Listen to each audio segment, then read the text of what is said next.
Okay, I've got a good joke for you. How's the reception? Because I'm saying we're miles out of our area. Okay, how many performance artists does it take to screw in a light bulb? I don't know, I left after 3 hours. That's your joke here. So, you know, if there are questions in the world, it supposes that there are answers in the world. Because not even God can make a top without a bottom, and up without a down, a left without a right. And we know this to be true because George Burns in that movie said so it was important. But, ladies and gentlemen, questions suppose answers. And when there are questions and there are answers, and there is Chicken John and Hal, there's an Ask Dr. Hal show, which will commence forthwith. Ape-neck Sweeney spreads his knees, letting his arms hang down to laugh. The zebra stripes along his jaw swelling to maculate giraffe. The circles of the stormy moon slide westward toward the river plate. Death and the raven drift above, and Sweeney guards the horned gate. Gloomy Orion and the dog are veiled, and hushed the shrunken seas. The person in the Spanish cape tries to sit on Sweeney's knees, slips and pulls the tablecloth, overturns the coffee cup. Reorganized upon the floor, she laughs and draws her stocking up. The silent man in mocha brown sprawls at the windowsill and gapes. The waiter brings in oranges, bananas, figs, and hothouse grapes. The silent vertebrate in brown contracts and concentrates, withdraws. Rachel Ne Rabinovitz tears at the grapes with murderous paws. She and the lady in the cape are suspect, thought to be in league. Therefore, the man with heavy eyes declines the gambit, shows fatigue, leaves the room, and reappears outside the window, leaning in. Branches of wisteria circumscribe a golden grin. The host with someone indistinct converses at the door apart.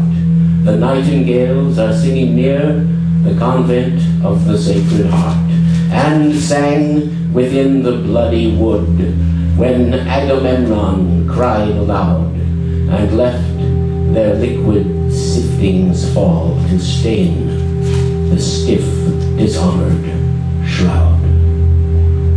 Yes, ladies and gentlemen, birds shat on Agamemnon, as if he didn't have enough troubles already. But we are singularly well off, safe, warm, protected from the elements, and with all our creature comforts taken care of, ready to begin another episode of the Ask Dr. Hal Show, here for your edification, entertainment, and enjoyment. We have to test, ladies and gentlemen, we have to test the show to make sure that the smoke pot guy is coming out with an unfunny joke. What? Just silence. Hold on. Just. We have to make sure he's here. Hold on. Shh. Abortion. He's here. It's said of him that don't laugh at anything. That is our time-tested way of checking. And here it is. Why? Feels funny though, doesn't it? It's kind of uncomfortable. What? There's a chill in the air or something. You feel it? You can count on your heater. We have a quorum. But that's just me. It's something I eat. Stuffing maybe. Okay, here we go. You know, folks, cranberry sauce is actually a form of chutney. I thought I would just throw that one in. Okay, I'm ready for the pitch. Free, coming right at you. Now, wind up and deliver. Am I ready for my close-up? Will you move the camera? Okay, here we go. That's the tune.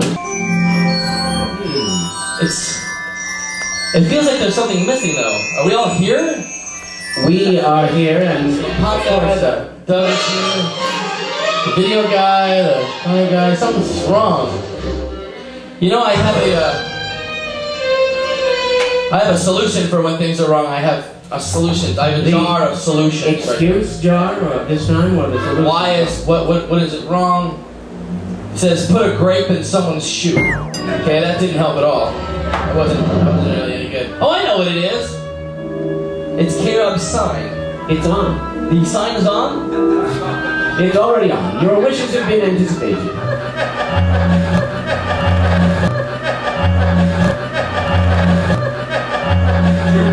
That's the first time that's ever happened. I've got to turn the sign off. We have K-Rob here, the one-man radio station. K-Rob. Give me the station identification. K-R-O-B, San Francisco. There it is. There's a delay. Okay. All right, let's keep going now. Answer the first question. We'll answer the first question last. We'll start with the second question first to make it more confusing. Well, that has already confused me, but let's go ahead. What is the song Stairway to Heaven really about? There was a biblical vision of a stairway to heaven that is mentioned in the early books of the Bible. What is going on here? With angelic figures walking up and down. A pleasant picture, if you like your Bible story. But that is not what the lyrics of this famous song are about. What the lyrics are about, boiled down to its essential quality, is the ability of the other in a longed-for love relationship to elevate life above its regular level and take it by increments, as on a stairway, if you will, to a paradisical plane, which, if it is never possible to continue to attain, is nonetheless an eternal goal toward which the soul strives, as in a desert one longs for a drink of water. Well, there you go. Does He-Man wear underwear? And if so, what kind? Well, first of all, ladies and gentlemen, this is 2 questions, and they only put in $1. But I'd also like to say... They're not. They won't take too long to answer, after all. The questions are direct and the caliber, I mean, the show does have a bar, and if it keeps getting lowered and lowered, I'm going to have to move the stages down. Well, now, I'm not sure everyone here is familiar with the Hanna-Barbera animated character He-Man, one of the so-called masters of the universe.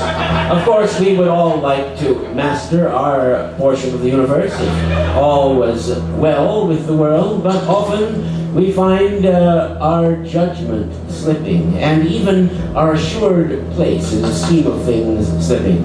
Believe it or not, even in such a bottom-of-the-barrel, lower scrapings of the imagination show as any Hanna-Barbera cartoon, and particularly this one, such moments of existential doubt have in the past allowed themselves to creep in, at least in those few episodes I've seen.